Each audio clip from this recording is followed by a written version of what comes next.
All right, let's talk about something that sounds, well, completely backward.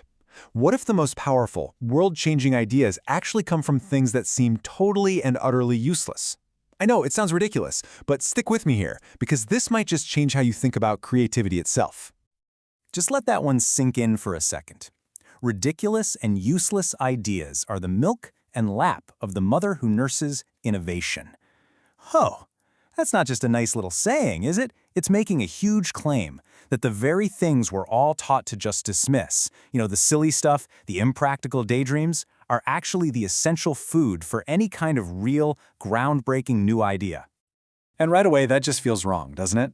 I mean, from the time we're little kids, what's the first question we always get asked? What's the point? How is that going to be useful? We are trained almost from birth to measure every single idea against this yardstick of practicality.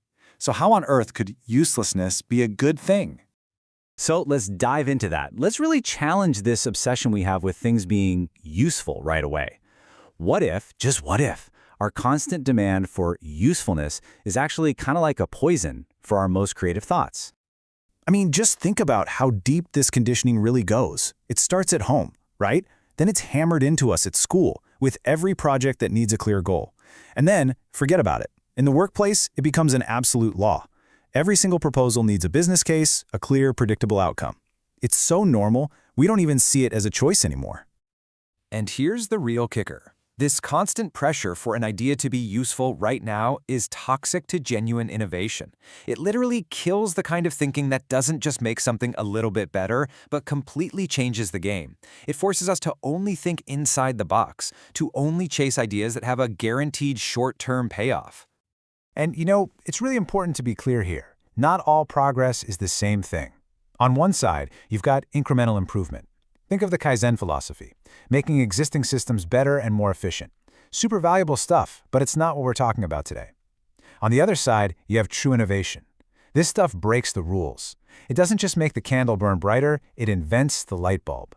This is the kind of thinking that fundamentally changes how we live, like, figuring out the theory of gravity.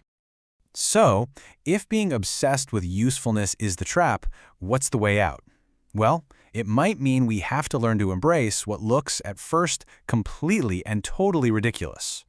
Let's just do a quick thought experiment. Picture this, okay? You see a guy, and for hours, maybe even day after day, he's just staring at a tree. He's not doing anything that looks remotely productive. What's your first reaction? What's the label that just pops into your head? Come on, be honest with yourself. Most of us would probably think he's a little nuts, right? Or maybe a daydreamer or just plain lazy, a waster of time. Our usefulness filter just kicks in automatically and judges his activity as having zero value. There's no clear output, no product. Well, that man was Isaac Newton, and that useless time he spent just staring at a tree, it led directly to the theory of gravity, an idea that completely redefined our understanding of the entire universe. So yeah, the most seemingly useless activity imaginable led to one of the most profoundly useful discoveries in all of human history. So if it wasn't a search for a useful result, what was driving Newton? What's the real engine behind these incredible world-changing breakthroughs? Turns out it's something really simple, incredibly powerful, and honestly, often misunderstood. I mean, can you imagine going back in time and walking up to Newton and asking, so what's the point of this? What's the 5-year plan for this Apple watching project of yours? What's the ROI? He would have had no answer for you. He couldn't possibly have explained its usefulness because, in that moment, it didn't have one. No, he was driven by something else entirely, something purer. Curiosity. It's that simple, undirected power that really fuels innovation. It's not about finding a useful answer to a problem you already have. It's about being so completely fascinated by a question that you just have to explore it, with absolutely no clue where it's going to lead you. So how does this all actually work in practice? Well, there's a really helpful model for this called the innovation triad. It gives us a framework for how you can actually nurture these little useless sparks into something real and tangible. It's really just a 3-step process. It all starts with step 1, curiosity. That's that first little spark, the I wonder why moment, just like Newton under the tree. Then that leads to step 2, imagination. This is where that spark starts to take shape inside your head. You play with it, you connect it to other things you know, you build a kind of mental model.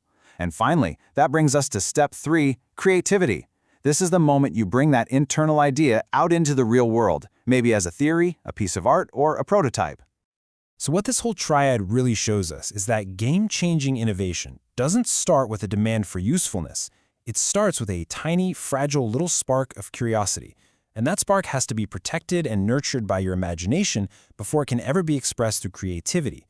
Our job isn't to demand a practical outcome from the get-go. It's to protect that initial spark from being snuffed out. And that kind of leaves us with one last really important question. For you, what's that ridiculous idea? That little spark of curiosity you've been pushing down because it didn't seem practical or useful enough? What's the idea you're finally going to give yourself permission to explore?